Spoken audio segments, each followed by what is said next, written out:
Mesela 4. 2x plus m bölək 3mx plus 6 kəsiri sabit kəsir olması üçün m hansı qiymətləri ala bilər? Həlli. Məlumdur ki, ax plus b bölünsün cx plus d kəsirinin sabit qiymət alması üçün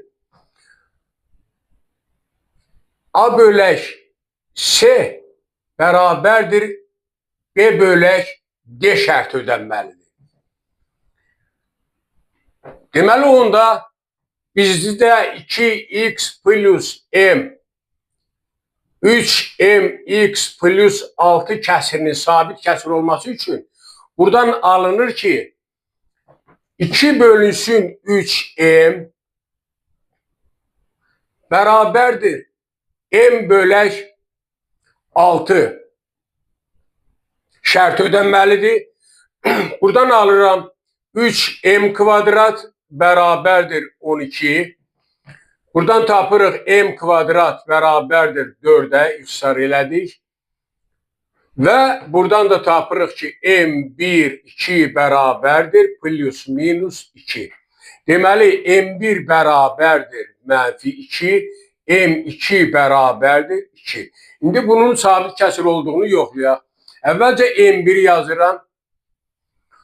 2x minus 2 mənfi 6x plus 6.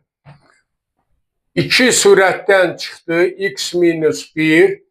Məxrəcdən mənfi 6 çıxdı. X minus 1. Və x minus 1'lər ixtisar oldu. Bərabər oldu. Mənfi 3'də 1. Gördüyünüz kimi sabit ədəd oldu.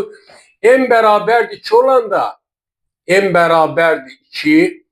Onda olacaq 2x plus 2 bölək 6x plus 6.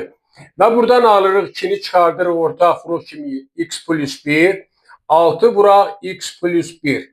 X plus 1'lər ixtisar oldu. 6'da 2. Bu da müsbət 3'də 1.